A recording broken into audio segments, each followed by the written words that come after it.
പ്രശാന്തേ, എൻ്റെയൊക്കെ ചെറുപ്പകാലത്തും അല്ലാതെയൊക്കെ ഞാൻ കേട്ടിട്ടുണ്ട് ഈ ക്ഷേത്ര ഉത്സവങ്ങളിൽ ഈ ചിലരെയൊക്കെ രണ്ട് കൊട്ടണമെന്നും ചിലർ രണ്ട് അടിക്കണമെന്നും എന്നൊക്കെ ഉണ്ട്. ക്ഷേത്ര ഉത്സവങ്ങൾ നടക്കുമ്പോഴാണ് ഇവിടെ അക്കരയിൽ ഇന്നാരും അവിടെ ഉണ്ട്, നമുക്ക് അവനെ ഒന്ന് ചെറുതായിട്ടൊന്ന് ഞോടി വയ്ക്കാം എന്നൊക്കെ പറയാറുണ്ട്. കാര്യം എന്ന് വെച്ചാൽ ചെറിയൊരു പ്രതികാരമൊക്കെ നിൽക്കുന്ന ഇവിടെ വരുമ്പോഴാണ് അത് ഈ പറയുന്ന തല്ലിലങ്ങ് തീരും. ഒന്ന് ദേഹത്ത് രണ്ട് അടി അടിക്കുമ്പോഴോ ഒന്ന് തള്ളിയിടുമ്പോഴോ കൂട്ടമാറ്റം ഒന്ന് തട്ടും അങ്ങോട്ടും ഇങ്ങോട്ടും അടിയാവുമ്പോഴേ ഉള്ളൂ. ഇപ്പം അങ്ങനെയല്ല. ഇപ്പോൾ ക്ഷേത്രോത്സവങ്ങൾ എന്ന് പറയുന്നത് പ്രായം പോലും നോക്കാതെ കൊച്ചു 17 വയസ്സുള്ള കുട്ടികളെ വരെ ഒരുതരം ഒരു വല്ലാത്ത ഭ്രാന്തമായ രീതിയിലാണ് പല കാര്യങ്ങളും നടക്കുന്നത്. ഇപ്പം 2 കൊലപാതക കേസുകളാണ് കൊല്ലം ജില്ലയിൽ നിന്ന് ഈ ഉത്സവ പറമ്പിൽ നിന്ന് കേട്ട ഞെട്ടിപ്പിക്കുന്ന വാർത്തയാണ്. എന്താണ് പ്രശാന്തി അത് സംഭവം എന്ന് പറയുന്നത്? ചേട്ടൻ പറഞ്ഞ ഒരു കാര്യം ശരിയാണ്. ഈ പണ്ട് കാലത്ത് എന്റെയൊക്കെ ചെറുപ്പത്തിലും ഇതുപോലെ തന്നെ ക്ഷേത്രോത്സവങ്ങൾ, പള്ളിപ്പെരുന്നാളുകൾ എന്നൊക്കെ പറഞ്ഞു കഴിഞ്ഞാൽ ഒരു വർഷത്തെ കണക്ക് വീട്ടാനുള്ള കാര്യങ്ങളാണ്. അവൻ വരും, അവൻ നാടയിൽ വരും, അവനൊക്കെ ചെറുതായിട്ടൊന്ന് കൊട്ടി വിടും. അതെ, ചെറിയൊരടി. പിന്നെ ഇവന്മാര് തന്നെ ഒരുമിച്ച് പിറ്റേ ദിവസം കൂടുമ്പോഴേക്കും ഉമ്മര് മദ്യപിക്കും, ഉമ്മര് ഡാൻസ് കളിക്കും. അത് അങ്ങനെ അങ്ങ് തീർന്നു. പക്ഷേ 2000-ന് ശേഷം, അതായത് നമുക്ക് ജെൻസ് പലതാണല്ലോ, 90 കിഡ്സ്, 2K കിഡ്സ്, ജെൻസി. ഈ ജെൻസി പിള്ളേരെന്ന് പറയുന്നവർക്കൊരു പ്രത്യേകത എന്താണെന്ന് ചോദിച്ചു കഴിഞ്ഞാൽ അവർക്ക് എടുത്തിയാട്ടം ഇച്ചിരി കൂടുതലാണ്.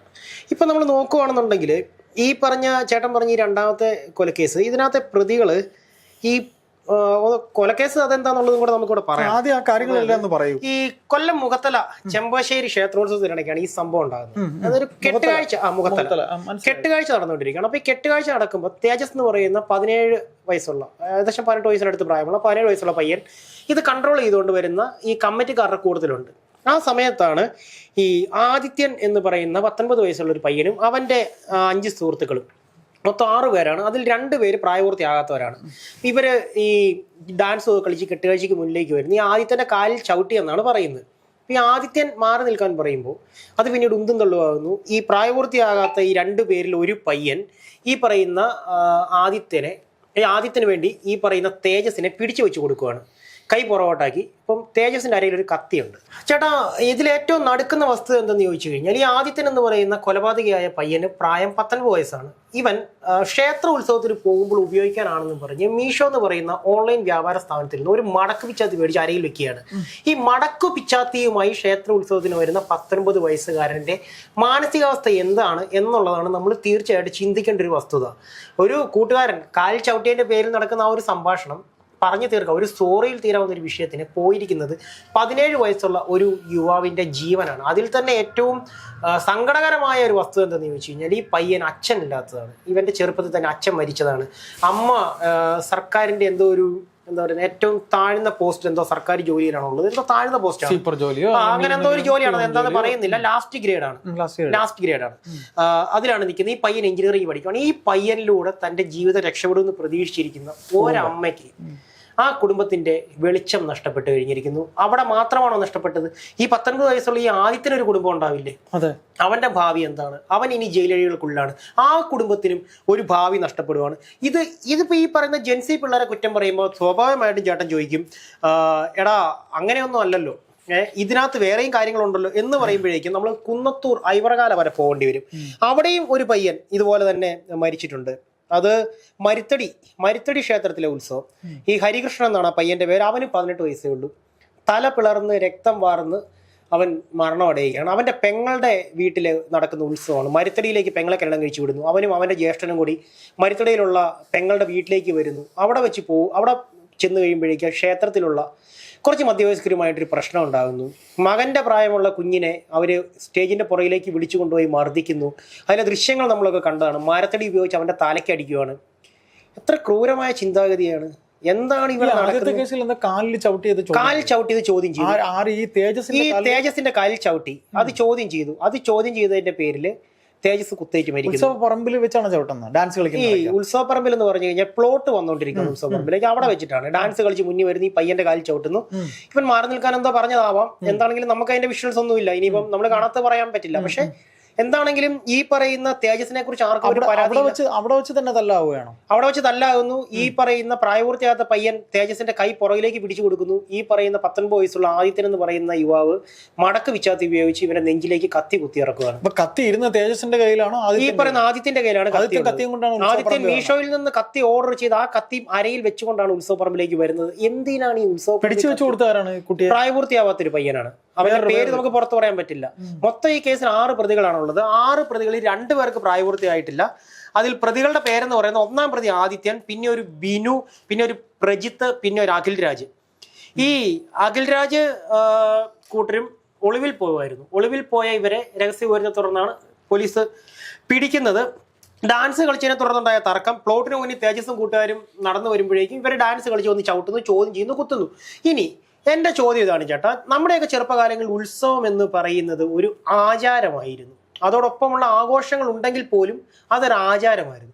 ഇന്ന് ഉത്സവങ്ങളുടെ ആചാരങ്ങൾ നഷ്ടപ്പെട്ട് അത് വെറും ആഘോഷം മാത്രമായിട്ട് തീരുന്നൊരു കാഴ്ച. ഈ കഴിഞ്ഞ ദിവസം കൊറ്റംകുളങ്ങര ക്ഷേത്രം ചേട്ടൻ അറിയായിരിക്കും. കൊറ്റംകുളങ്ങര ക്ഷേത്രത്തിലെ ഒരു പ്രത്യേകത എന്താണെന്ന് ചോദിച്ചു കഴിഞ്ഞാൽ പുരുഷന്മാര് സ്ത്രീവേഷം. അതിനൊരു ഐതിഹ്യമുണ്ട് ചേട്ടാ. അതൊരിക്കലും ട്രാൻസ്ജെൻഡേഴ്സിന്റെ അമ്പലം അല്ല കേട്ടോ. അല്ല അത് ട്രാൻസ്ജെൻഡേഴ്സിന്റെ അമ്പലം എന്നൊരു തെറ്റിദ്ധാരണയുണ്ട്. ശരിക്കും പറഞ്ഞു കഴിഞ്ഞാൽ അവിടുത്തെ കഥ എന്താണെന്ന് ചോദിച്ചു കഴിഞ്ഞാൽ അവിടെ കുറച്ച് ആ പ്രദേശം നേരത്തെ കാട് പിടിച്ച് ചെളി നിറഞ്ഞു കിടന്നിരുന്ന ഒരു പ്രദേശമാണ്. ഒരു കാട്ടരുവിയുണ്ട്, ഒരു കുളമുണ്ടായിരുന്നു കാട്ടിനകത്ത്. ആ കുളത്തിൽ നിന്ന് വെള്ളം ഒഴുകി വയലിലേക്ക് പോകുന്ന ആ ഭാഗത്ത് നിറച്ച് പുല്ലുകളൊക്കെ വളർന്നുകൊണ്ട് കാലിയെ മേയ്ക്കാണ്ട് വരുന്ന കുട്ടികൾ അവിടെ ഒരു ദിവസം അവിടെ കാലിയെ മേയിച്ചുകൊണ്ടിരിക്കുന്ന സമയത്ത് അവർക്കൊരു തേങ്ങ കിട്ടി. ആ തേങ്ങ ഒരു കല്ലിൽ വെച്ച് പൊട്ടിക്കുമ്പോൾ ആ കല്ലിൽ നിന്ന് രക്തം വന്നു എന്നാണ് ഐതിഹ്യം.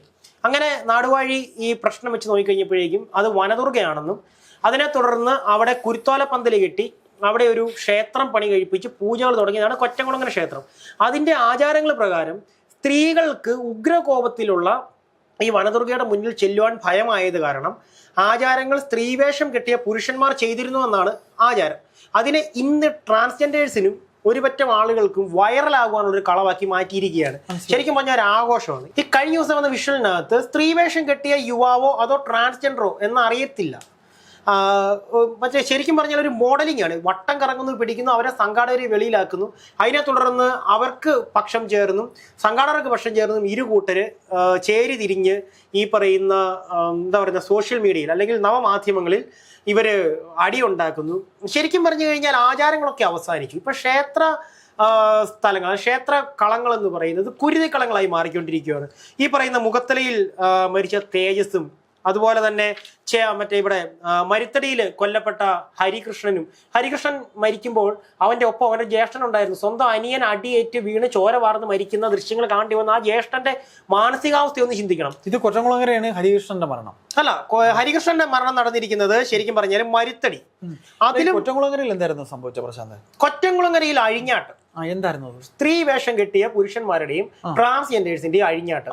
അത് വൈറലാകുവാൻ അവിടെ വന്ന് കുറെ വീഡിയോ എടുത്തു കഴിഞ്ഞാൽ വൈറലാകുക എന്നുള്ളത് കേട്ടോ. ഓരോ തവണ കൊറ്റംകുളങ്ങര ക്ഷേത്രോത്സവം നടക്കുമ്പോൾ ചേട്ടൻ നോക്കിക്കഴിഞ്ഞാൽ ആരെങ്കിലും ഒക്കെ വൈറലാവും. സ്ത്രീവേഷം കെട്ടി ഏതെങ്കിലും. അപ്പൊ അവിടെ ഇങ്ങനെ ഈ പ്രശ്നം ഉണ്ടാവാൻ കാരണം എന്താണ്? അവിടെ മരണം നടന്നു? അവിടെ മരണം നടന്നിട്ടില്ല ചേട്ടാ. അവിടെ പക്ഷെ സംഘാടകർ ഈ പറയുന്ന അവിടെ വന്നിരിക്കുന്ന ഭക്തരും തമ്മിൽ വിഷയം ഉണ്ടായി. കാരണം അവിടെ ഇപ്പൊ ഈ പറയുന്ന ആചാരം അനുഷ്ഠിക്കാനായിട്ടല്ല വരുന്നത്. അവിടെ അടിയായി. അവിടെ ഇൻസ്റ്റാഗ്രാമിൽ റീൽ എടുക്കണം. അവിടെ അടിയായി. അവിടെ പിന്നെ ഈ ട്രാൻസ്ജെൻഡേഴ്സും ഈ പറയുന്ന രീതിയിൽ ട്രാൻസ് ആണോ അതോ സ്ത്രീവേഷം കെട്ടിയ പുരുഷനാണോ എന്നൊന്നും അറിയില്ല. ഒരു പോലീസുകാരൊന്നും ഇടപെടാനായിട്ട് അതിനകത്തോട്ട് വരില്ല. എന്താ കാരണം? എങ്ങനെ അടിയായത്? ഈ പറയുന്ന ആചാരം സംരക്ഷിക്കപ്പെട്ട സ്ഥലത്ത് വന്നിട്ട് ക്യാമറയ്ക്ക് മുന്നിൽ ഡാൻസ് കളിക്കുന്നു, അത് ചെയ്യുന്നു, ഇത് ചെയ്യുന്നു. ശരിക്കും കൊറ്റംകുളങ്ങര വിളക്കെടുത്ത് ക്ഷേത്രത്തിന് ചുറ്റും ചുറ്റി വന്ന് ആ വിളക്ക് സമർപ്പിച്ച് അവിടുന്ന് കിട്ടുന്ന കൊറ്റൻ എന്ന് പറയുന്ന ഒരു ഇതുണ്ട്, ഒരു വഴിപാടുണ്ട്, പ്രസാദമുണ്ട്. അത് മേടിച്ച് കഴിയുമ്പോഴേക്ക് ആചാരം പൂർത്തിയാവണം. അത് ശരിക്കും പറഞ്ഞാൽ അഭിഷ്ടവരദായത്തിന് വേണ്ടിയാണ്. അഭിഷ്ടവരദാനത്തിന് വേണ്ടിയാണ് ഇത് ചെയ്യുന്നത്. അതായത് ഇപ്പൊ ശരിക്കും പറഞ്ഞു കഴിഞ്ഞാൽ ഈ സ്ത്രീവേഷം കെട്ടി പല ആഗ്രഹങ്ങളുമായിട്ട് ചെല്ലുന്ന ആളുകളുണ്ട്. വിവാഹം നടക്കാതെ, ജോലി കിട്ടാതെ, അങ്ങനെയൊക്കെ ഉള്ളവർക്ക് വേണ്ടിയിട്ടാണ് അവിടെ ഈ ആചാരം നടക്കുന്നത്. അല്ലാതെ ഇൻസ്റ്റാഗ്രാമിൽ ഒരു റീലിട്ട് വൈറലാകാനുള്ളവർക്ക് വേണ്ടിയല്ല. അവർക്ക് വേണ്ടി ഏതെങ്കിലും ഒരു തോട്ടോ പറമ്പോ ഒക്കെ ഉണ്ടാവും. അവിടെ പോയിന്ന് ചെയ്യട്ടെ. ഈ കഴിഞ്ഞ ദിവസം നമ്മൾ കണ്ടതാണ് ഈ പറയുന്ന കൊടുങ്ങല്ലൂർ ഭരണി നടക്കുമ്പോൾ അതിനിടയിലൂടെ ഒരു ഷോർട്ട് ഫിലിം ഷൂട്ടിങ്. അതിന്റെ വിഷ്വൽസ് പുറത്തു വരുന്നതെന്ന് പറഞ്ഞു കഴിഞ്ഞാൽ പോലീസുകാരും കോമരവും തമ്മിൽ അടിയെന്ന് പറഞ്ഞിട്ട് അത് ഷൂട്ട് ചെയ്യുവാണ്. അവർക്ക് ലൈവായിട്ട് കിട്ടാൻ വേണ്ടി ഈ പറയുന്ന ആചാരങ്ങൾ നടക്കുന്നതിന് ഇടയ്ക്ക് കയറി ഷൂട്ട് ചെയ്യുന്നു. ഇതൊക്കെ നിയന്ത്രിക്കേണ്ട കാര്യങ്ങളൊക്കെ തന്നെയാണ്. കാരണം ആചാരങ്ങൾ സംരക്ഷിക്കപ്പെടേണ്ട സ്ഥലത്ത് സംരക്ഷിക്കപ്പെടുക തന്നെ ചെയ്യണം. നമ്മളിപ്പോ ശരിക്കും പറഞ്ഞു കഴിഞ്ഞാൽ കൊറ്റംകുളങ്ങരയിൽ കൊലപാതകങ്ങളൊന്നും നടക്കാത്തത് അവിടുത്തെ സംഘാടകരുടെ കഴിവ്. അതുകൊണ്ട് കൊലപാതകങ്ങളൊന്നും നടന്നിട്ടില്ല. പക്ഷേ മരുത്തടിയിൽ കൊല്ലപ്പെട്ടത് 18 വയസ്സുള്ള ഹരികൃഷ്ണൻ. അതിപ്പോ ഒരാഴ്ച ആയതേ ഉള്ളൂ. അതിനുശേഷം ഏകദേശം 3 ആഴ്ച, അതിനുശേഷം 3 ആഴ്ചക്ക് ശേഷം ഈ തേജസ് മരിക്കുന്നു. ഈ രണ്ട് കുട്ടികളുടെയും പ്രായം 18 വയസ്സാണ്. ഒരാൾക്ക് 17, ഒരാൾക്ക് 18. രണ്ട് കുടുംബങ്ങളാണ് അനാഥമായി പോകുന്നത്. ഈ പറയുന്ന ഹരികൃഷ്ണനെ കൊന്നത് ചെറുപ്പക്കാരി പിള്ളേരല്ല. ഈ വിമൽ രാജ്, സനിൽ കുമാർ, രതീഷ്, സുനിൽകുമാർ, ഷമിൽ രാജ്, ഷിമിൽ എന്നിങ്ങനെ കുറച്ച് പ്രതികൾ ചേർന്ന് മദ്യപിച്ച് അവിടെ കിടന്ന് പ്രശ്നം ഉണ്ടാക്കുന്നു. ഈ പയ്യന്റെ തള്ളയ്ക്ക് വിളിക്കുന്നു. ഈ പയ്യൻ തിരിഞ്ഞു നോക്കിയെന്നുള്ള കുറ്റം. തള്ളയ്ക്ക് വിളി കേട്ടാൽ ആരാണെങ്കിലും തിരിഞ്ഞു നോക്കി, ഞാനാണെങ്കിൽ 2 കൊടുക്കുകയും ചെയ്യും. ചിലപ്പോൾ തിരിഞ്ഞു നോക്കിയത് ഇവർക്ക് പ്രകോപിപ്പിച്ച് ഇവര് ഭക്ഷണം കൊടുക്കാന്ന് പറഞ്ഞ് ഈ മറ്റേ ഇതുണ്ടല്ലോ നമ്മുടെ സദ്യ അന്നദാനം അതുണ്ടെന്നും പറഞ്ഞ് വിളിച്ചുകൊണ്ട് സ്റ്റേജിന് അങ്ങോട്ട് പോയിട്ട് മർദ്ദിക്കുകയാണ്. ചേട്ടനെയും അനിയനെയും മർദ്ദിക്കുന്നു. അനിയന്റെ തലയ്ക്ക് മരത്തിൽ വെച്ച് അടിക്കുന്നു. കേട്ടാൽ അറയ്ക്കുന്നു. ഒരു ക്ഷേത്ര ഗ്രൗണ്ടിൽ ഉപയോഗിക്കാൻ അറയ്ക്കുന്ന വാക്കുകൾ ഉപയോഗിച്ചുള്ള തേറി. കാരണം ശരിക്കും പറഞ്ഞാൽ ജനിപ്പിച്ച അമ്മയ്ക്ക് വരെ വിളിക്കുന്നു. ആ പയ്യന്റെ തലയ്ക്ക് മരത്തടി ഉപയോഗിച്ച്, അവന്റെ അച്ഛനാകാൻ പ്രായമുള്ള ഒരു വ്യക്തി അവന്റെ തലയ്ക്ക് മരത്തടി ഉപയോഗിച്ച് അടിക്കുന്നു. ആ പയ്യൻ അതോടുകൂടി നിലത്ത് കിടന്ന് പുഴുവിന് തുല്യം പിടയ്ക്കുന്ന ദൃശ്യങ്ങൾ നമ്മൾ കണ്ടതാണ്. ആ ദൃശ്യങ്ങളൊന്നും ഇവിടെ കാണിക്കാൻ പറ്റുന്ന ദൃശ്യങ്ങളല്ല. അതുപോലെ തന്നെ ഈ പറയുന്ന ഈ നമ്മുടെ തേജസിന്റെ എന്ന് പറഞ്ഞു കഴിഞ്ഞാൽ അവനെ തെളിവെടുപ്പിന് കൊണ്ടുവരുമ്പോൾ ആ 19 വയസ്സുള്ള പയ്യന് യാതൊരു വിധത്തിലുള്ള ഒരു കൂസലുമില്ല. അവൻ കാണിച്ചു കൊടുക്കുവാണ്, സാറേ ഞാൻ അങ്ങോട്ട് എറിഞ്ഞ് കത്തി. ഇത് എവിടെ നിന്നാണ് മേടിച്ച്? മീഷോയിൽ നിന്ന്. ഇതെന്തിനാണ് മേടിച്ച് ഉത്സവത്തിന് വരാൻ? ഭയപ്പെടേണ്ട വസ്തുതകൾ തന്നെയാണ്. ഇതിന് നടപടി എടുക്കേണ്ടത് ഇവിടുത്തെ നിയമ സംവിധാനങ്ങളാണ്. ഓരോ കാര്യങ്ങളും മെയിനായിട്ടുള്ള കാര്യം ലഹരി, മയക്കുമരുന്ന് ഇത് ഉപയോഗിക്കുന്നതൊക്കെ ആയിരിക്കും ഈ കുട്ടികൾ. അതൊന്നും കൺട്രോൾ ചെയ്യാൻ നോക്കിയിട്ടൊന്നും കൺട്രോൾ ആകുന്നില്ലാത്ത കാര്യങ്ങളാണ്. അത് ഈ ലഹരി വേണ്ടവൻ അത് എവിടെയാണെങ്കിലും അത് കണ്ടുപിടിച്ച് ഉണ്ടാക്കിയെടുക്കും. എന്ത് ചെയ്യുന്നൊരു ബോധം അവരെ സംബന്ധിച്ചില്ല. അതാണ് വിഷയം. അല്ല, ഇതിപ്പം ഈ ഒരു കേസിനെ കുറിച്ച് സംസാരിച്ചതിന്റെ പേരിൽ ഒരുപക്ഷെ എനിക്കും ചേട്ടനും ഒരുപക്ഷെ നമ്മുടെ കമന്റ് ബോക്സിൽ നിറയെ വിമർശനങ്ങൾ ഉണ്ടാവും. ആയിക്കോട്ടെ, അതുണ്ടായെങ്കിലും നമുക്ക് പറയാതിരിക്കാൻ വയ്യ. കാരണം എനിക്കൊരു കുഞ്ഞ്, എനിക്ക് ഭയമുണ്ട് ചേട്ടാ. കാരണം എനിക്കൊരു കുഞ്ഞ് വളർന്നു വരുന്നുണ്ട്. നാളെ അവന് നേരെ ഇതില് പ്രശാന്ത്, ഇതിനകത്തുള്ള വിഷയം എന്ന് വെച്ചാല് പോലീസിന്റെ ക്രിയാത്മകമായ കൃത്യമായ ഒരു പോലീസിന്റെ ഇടപെടൽ ആവശ്യമുണ്ട്. കാര്യം ഉത്സവം നടത്തുന്നവര് പോലീസിനെ നിർത്തണം. ചേട്ടാ, പോലീസുകാർ ഇപ്പൊ ആ പട ചെയ്യുന്നത് 11 മണിക്ക് ശേഷം മൈക്ക് വർക്ക് ചെയ്തിട്ടുണ്ടെങ്കിൽ നിർത്താനായിട്ട് വരും. ഗ്രൗണ്ടിൽ കിടന്ന് ഗാനമേളയ്ക്ക് ഡാൻസ് ചെയ്യുന്നവരെ അടിച്ചോടിക്കാൻ വരും, അല്ലെങ്കിൽ ഗതാഗതം നിയന്ത്രിക്കാൻ വരും. പക്ഷെ അങ്ങനെയല്ല ചേട്ടാ. ഒരു ക്രിമിനൽ പശ്ചാത്തലമുള്ള ഒരു വ്യക്തി ഗ്രൗണ്ടിൽ വരികയാണെന്നുണ്ടെങ്കിൽ, അല്ലെങ്കിൽ അത് ഇവർക്കൊന്നും നോക്കി കണ്ടുപിടിക്കാനൊന്നും പറ്റുന്ന കാര്യങ്ങളൊന്നും അല്ല. ചേട്ടൻ പറഞ്ഞ പോലെ ക്രിമിനൽ പശ്ചാത്തലമുള്ള ഒരു വ്യക്തിയെ ഒന്നും കണ്ടുപിടിക്കാനൊന്നും പറ്റില്ല. പക്ഷെ എല്ലാത്തിലും ഒരു കൺട്രോൾ വെക്കേണ്ടത് ഇവിടുത്തെ സംഘാടകരാണ്.